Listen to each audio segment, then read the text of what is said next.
Hey everyone, welcome back to another 52 licks for 2020. We're gonna break down a Max Roach lick. This is like classic Max Roach triplet kind of things around the drums. Before we go any further, let's just break down that lick. So this lick is just nothing but continuous triplets. It loops in a 1-bar pattern. It's got a cool little accent pattern, but it's all alternating triplets. It goes like this: 1, 2, 3, 4.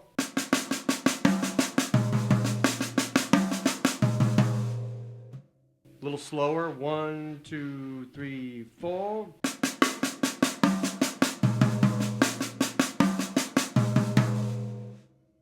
He also puts the feet underneath it, gives it a little extra momentum. 1, 2, 3, 4.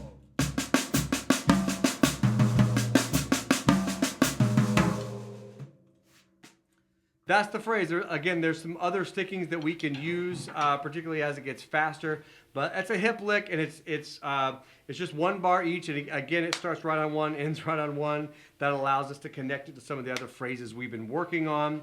And that's just a classic Max Roach bebop phrase.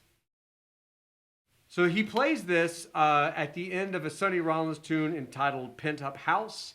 It's in the middle of the last stuff. I think he only does it a couple of bars before he then obviously ventures on to something else. But it is a super hip phrase, and you know, I'm always looking for the lineage, like where does this kind of lick come from? But man, that one absolutely just comes straight out of Max Roach's brain. That is such like a classic Max Roach phrase in terms of melodic drumming, how he's using the 3 drums and he creates this little melodic pattern. That's a great way to kind of get into that sound of like, all right, I'm going to play a bunch of stuff on the drums, continuous triplets, or even double timey stuff. But if you keep a melodic aspect, a accent pattern that is then draped over a kind of a melodic shape, in this case the 3 drums, high, medium, low, if you want to think of it that way, that's part of that sound. And then it's also just the motion of it, right? Getting comfortable with the motion of it. But in particular, the melodic accent is crucial to this and is such a staple of Max Roach's Max Roach's language, basically the stuff that he injected into our jazz language, if you will. This is a big staple for him. So one thing you can do to get comfortable with the phrase, because there's a little bit of movement, is just play the whole thing on the snare drum first. 1, 2, 3, 4.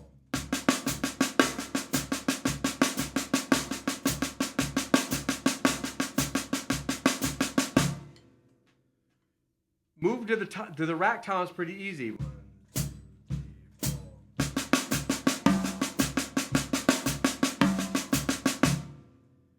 Try to make a smooth motion over to that floor tom. Let the hands kind of flow over there versus jerk over there like that, right? We want to try and not move our upper body when we do it.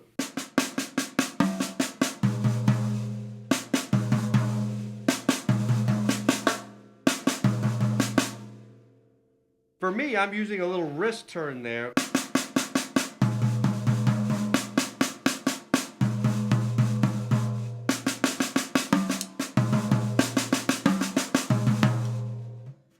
That'll help minimize your upper body motion, because as this gets faster, we need that to stay nice and smooth. The other sticking possibility is after you play the first accent, at the beginning of that first accent, you can play 2 paradiddles that'll put the left on the rack and the first floor will be a right.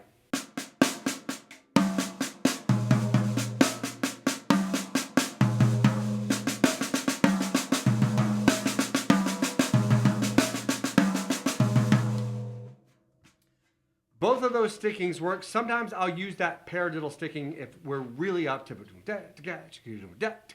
because I think it helps give it a little bit of flow to it, as opposed to kind of chopping out alternate sticking. But overall, it's a fairly simple lick in terms of how to break it down. There's a whole bunch of cool other versions of those triplet accent things that I'll put in the PDF that are similar to that phrase. That'll help you expand upon that language if you want to get a little bit more of that Max Roach sound in your playing. Okay, hope this helps. See you on the next one. Good luck.